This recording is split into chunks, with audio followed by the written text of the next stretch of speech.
The long-awaited Doctor of Genshin Impact is nearly upon us. Not that Doctor, this Doctor. Just how long have we been waiting for his release? What, 2 years? Anyway, Baizhu will finally be out, so fans rejoice.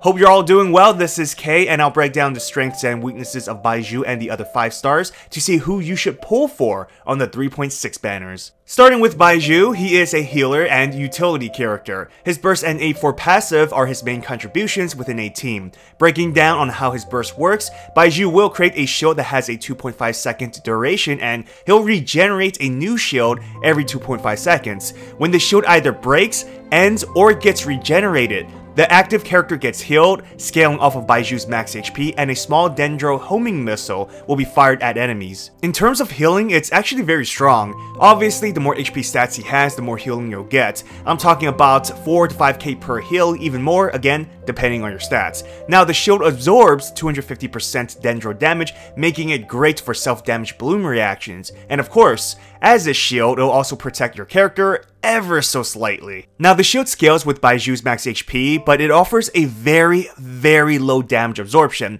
and I'm talking like enough for one hit. Think of the shield as more so interruption resistance instead of a durable shield. You're certainly not going to tank lots of hits with this. For his Dendro application, it's not the greatest. The Dendro projectile is more so single target, but if 2 enemies are standing really close next to each other, then yes, you'll hit them both. But his AoE is very poor. And until further testing is done, the general idea is to use him with another Dendro character, so no, he's not replacing Nahida, which should be expected. His burst will last for 14 seconds with a 20-second cooldown, costing 80 energy, which is quite a lot. Basically, his talent heals, deals damage, applies a small yet consistent Dendro, and offers a fragile shield enough for interruption resistance for at least 1 hit. Keep in mind, all of this will be triggered multiple times throughout a rotation. On top of all that, he's a damage buffer too. So his A4 passive will buff Blooms, Hyper Blooms, Burning, and Burgeon damage by 2% for every 1000 max HP Baizhu has, capping at 50,000 HP. Spread and Aggravate will buff 0.8% every 1k HP, and this buff only applies to the character that receives the healing from his burst, so you have to be mindful on who's triggering the reactions. Duration of this effect is for 6 seconds, but this incentivizes you to use all HP builds for Baizhu because you want to get close to 50k HP to maximize his skill. On another note, his A1 passive will either give Baizhu a 20% healing bonus if your active character's HP is less than 50%, or he'll gain a 25% Dendro damage bonus if HP is more than half. His elemental skill isn't really his main kit, but it does offer a really good team healing. Baizhu basically fires a projectile that hits enemies 3 times, then returns back to him. Upon returning, everyone gets healed. Healing of course scales with his max HP, and we're talking about 7 to 8k team healing just from the skill. The main goal when using Baizhu is to use his burst and then switch out. As stated before, he most likely won't be your primary Dendro enabler. His application is single target more or less, which is good against bosses but horrible against mobs upon mobs of enemies. You must build a lot of ER on Baizhu because you must use his burst every rotation. So think of Baizhu more like a Swiss Army knife. Lots of different useful yet small tools for many situations. He's not the best damage dealer, not the best Dendro enabler, and with an HP build, he won't really be the ideal driver for reactions because you want EM. Shielding is not the best and it's more for slight interruption resistance. His A4 buff is good, but keep in mind, this is a reaction damage bonus, which is additive to the damage formula. It's not a multiplier that increases the entire damage. There's a initial misconception that this will double Bloom type damage at 50k HP, which would be broken. Sadly, that's not the case, and that's not how this skill will work. Now, despite not being the absolute best in a specific category, he combines a little bit of everything, which makes him a good slot to fill in if you need a secondary support or a primary healer. Nahida is regarded as the best Dendro character in the game. This is because she can be both an off-field enabler or an on-field driver since she uses a catalyst weapon and you'll naturally stack EM stats on her. Elemental skill can be tapped or held, allowing her to mark up to 8 enemies, making her great for applying consistent Dendros to mobs. When you trigger elemental reactions on marked enemies, or if they're hit by Dendro cores, which includes Hyper Bloom and Burgeon, all enemies linked together by that mark will be hit by Trikarma, dealing high Dendro damage. The mark will last for 25 seconds on a 6-second cooldown, basically having 100% uptime, and fast enough for you to reapply the skill should a new wave of enemies come out. All of this coming from a skill, so you don't have to worry about ER like DMC, Baizhu, or other Dendro characters who relies on burst. This is why Nahida has one of the most consistent Dendro applications. This means enemies who are marked will always have Dendro status applied to them as long as you trigger reactions and reapply the skill when necessary, especially for longer fights. Try Karma triggers every 2.5 seconds with no ICD. On top of that, her A4 passive enhances her skill. Each elemental mastery point for Nahida that's above 200 will increase her Tri-Karma damage by 0.1% and increase her crit rate by 0.03%. To maximize her A4 passive,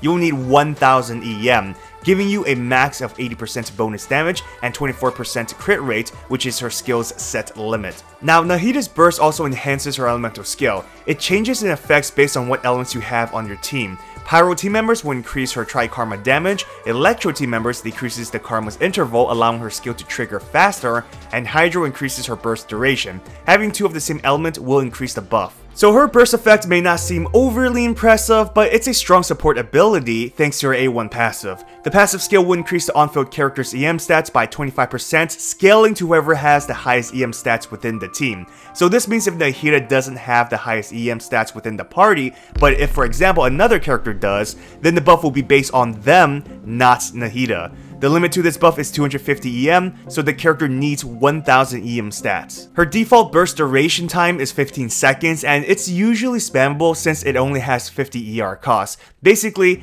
Nahida can grant the on-field character EM stats that surpasses an artifact, which is pretty amazing. Problem is that it's only for the on-field units. Character that triggers reactions off-field will not receive the EM bonus, so it's important to know who's the main driver on the team and who's triggering reactions in order to fully leverage her A1 passive. The only real problem you'll encounter when using Nahida is when you're facing multiple wave battles. In order to apply Dendro with her, she has to be on-field to mark enemies, and this can mess up some rotation combos, and the mark doesn't transfer over or anything. Unlike Baizhu and DMC, where their Dendro application is continuous even after when an enemy dies. Nilou is a very restricted character, forcing you to use only Hydro and Dendro characters to fully utilize her talents, but this doesn't mean she's bad. Nilou's main kit is her A1 passive, which triggers when finishing her entire elemental skill combo. The A1 will change all regular Dendro cores from bloom reactions into a more specialized bountiful core. These new cores will explode faster, has a larger AoE, and will deal more damage thanks to her other passive. Additionally, when your characters are hit by Dendro, their EM will increase by 100. This will naturally occur since Dendro cores, especially these bountiful cores, will deal damage to everyone, including your characters. This is a reason why having a healer is recommended. The state in which you create specialized bloom will last for 30 seconds, but her E skill has an 18-second cooldown, so you'll always have access to the special bloom as long as you complete her 3-hit combo from her E skill. For her E skill specifically, there are two variations you can choose from. One has Nilou leaving a Hydro ring that applies Hydro to enemies when they make contact. No damage is dealt, but this ring will follow the active character for 12 seconds and is meant for Nilou to be off-field. The second stance or variation will transform all her normal attacks to Hydro for 8 seconds and is meant for on-field Nilou to trigger reactions. Her elemental burst isn't really special, aside from having a large Hydro AoE that deals damage twice. Now, her A4 passive is the key for Nilou teams to potentially deal very high damage. For every 1000 HP above 30k from Nilou's max HP will increase the special bloom's damage by 9%, having a max limit of 400% for the bonus. So you absolutely need to stack HP artifacts to get her HP well above 30k to use this effect. Most players aim for a minimum of 50k. Obviously, more HP, the better it is. Nilou teams, despite the restrictions, is very effective against waves of enemies since you're more or less bombing the entire field. Your team is relatively easy to use and many players will have access to tons of free-to-play characters that works well with her. Yao Yao, Barbara, Kale, and many more characters were given to players through events, and Dendro main character is naturally obtained. Main problem is that not all players want to use a bloom team, so having that restriction may not be appealing for a lot of players. Ganyu, as we all know, is known for her massive charge shot damage. There are two types of teams players usually use. Ganyu freeze teams, which involves Venti or Kazuha for grouping enemies together for easier shots by Ganyu, but mainly it's for her burst. Ganyu just doesn't shoot enemies. You can use her as a sub DPS thanks to her large cryo AoE. Her burst can also snapshot. For higher damage, use Ganyu reverse melt teams, which usually involves everyone's favorite pyro gods, Bennett and Xiangling. For this particular playstyle, her burst is not necessary since the random ice shards can get rid of the pyro status on enemies. What you want to do is hit enemies with your charge shots while they have the pyro status, and since it's a reverse reaction,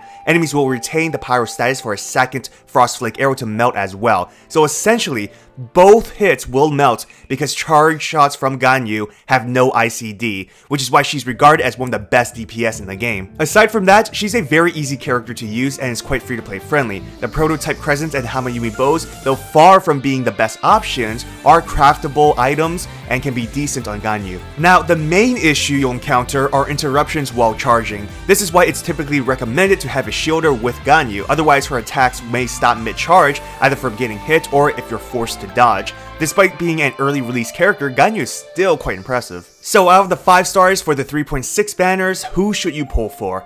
Top recommendation is Nahida. She is literally the Dendro god, and many Dendro builds will benefit greatly by having her. Her Dendro application coming from her E skill that also works well against mobs of enemies is irreplaceable, at least for now. As mentioned previously, the only real issue you'll have when using Nahida is that you're forced to have her on field to apply the mark to new wave of enemies. Aside from that, the skill can deal good damage and keeps Dendro status on enemies for a long time. On top of all that, her ability to buff EM stats from her A1 passive is a huge buff, as you're typically giving around 200 to 250 EM to the on-field character. And as we all know, Dendro reaction damage is influenced by EM. In terms of late game content, specifically Spiral Abyss, which is the only late game content we have in Genshin Impact, Nahida has been on the top of the charts ever since her release. Furthermore, she's pretty future-proof, since we'll always get new characters that can work well with Dendro, whether it be another Dendro character, Electro, Hydro, heck even Pyro. So Nahida is 100% a must pull. Now if you don't want Nahida, I'd recommend Ganyu.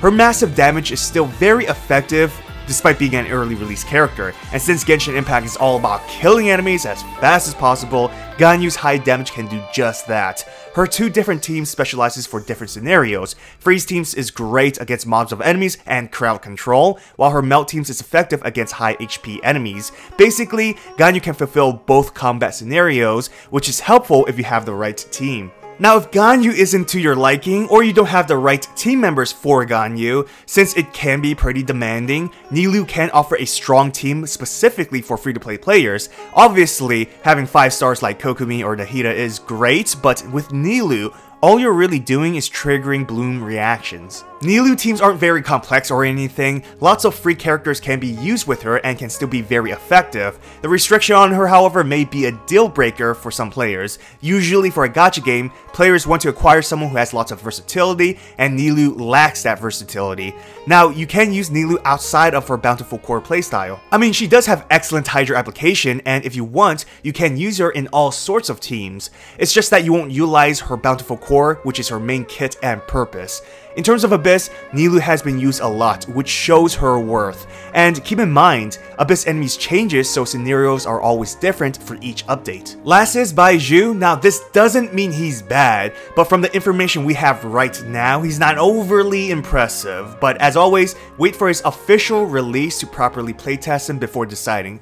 Most players, however, want him as a strong Dendro enabler, but his role is not that. Yes, he'll certainly help with Dendro application, but it's more so as a secondary support. What he actually offers is utility. He's a strong healer, gives a small shield, hits enemies a bit, and offers a reaction damage buff.